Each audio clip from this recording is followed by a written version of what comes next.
All right, guys, so I got my final F-250 over here, and the AC just stopped working on it the other day. He said it was blowing cold, and all of a sudden it just started blowing hot. He went and picked up a can. So Freon at Riley, the one we use to kind of diagnose the leak. This already has the dye inside, so you can see it leaking with a UV light.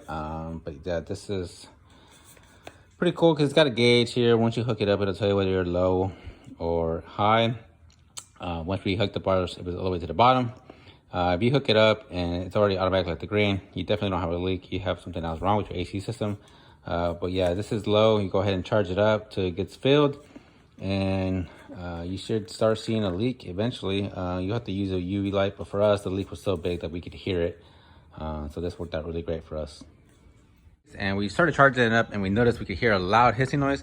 Well, I could hear it coming from the bottom down here, and I started seeing the dye actually started coming down this bracket here, which is the transmission cooler.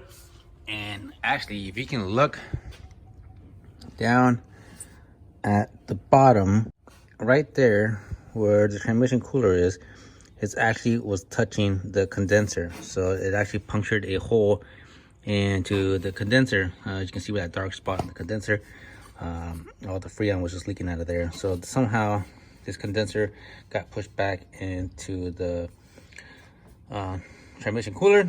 So if you have with a transmission cooler like this, you guys might want to double check, make sure it's not about to touch, or if it is about to, if it's close to touching, you might want to see about moving this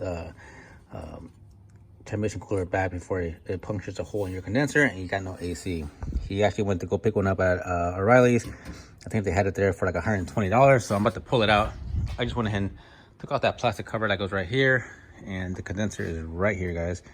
I'm not worried about any Freon leaking out because, like I said, it's pretty much gone. So I'm about to take off this hose here, unbolt it with an 8 on both sides, and we should be able to just slide this bad boy out of here. So there's an 8mm here, which secures this little bracket that holds it in place. Other side as well, another 8. Slide that off, and I'm actually gonna take the latch release out of the way so we can get it past here. I don't want to kind of force it to this little gap here, so I'm gonna take the latch off as well, just move it out of our way. Those are also 8s. And then our lines on the side, there's gonna be 2 nuts, and they're both gonna be 13s that we need to take off, and go ahead and we can just pull these off. So this is a 13, and that's a 13. That's the side.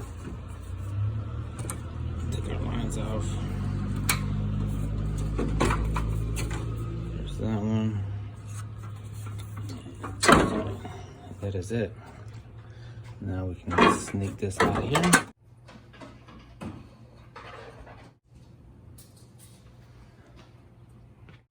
All right.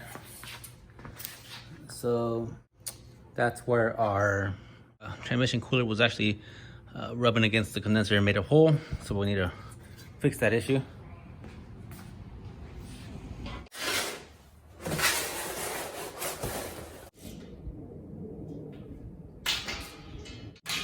On there, I guess it don't leak air, huh?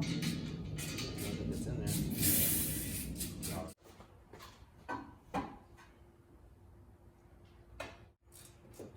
So on top, I ended up just spacing out the top radiator mount with some washers on both sides. And my father-in-law is about to go and get this thing recharged. On the bottom, there's definitely plenty of room. Definitely plenty of room between the condenser and the transmission cooler. No more rubbing. So get that recharged and we should be up and go. All right, guys, so the system's fixed. You just got back from my shop. They evacuated, they vacuumed, and they recharged the whole system. No leaks found, so that's a great thing. You definitely want to take it to a professional. If you don't have a vacuum pump, you vacuum the system because you definitely don't want any air in the system before you recharge it, or you're gonna get false readings and the system's not gonna cool as proper. So he just got back, system's running good. If you guys like this video and it's really helpful, please give me a thumbs up, and don't forget to subscribe, and we'll see you guys on the next one.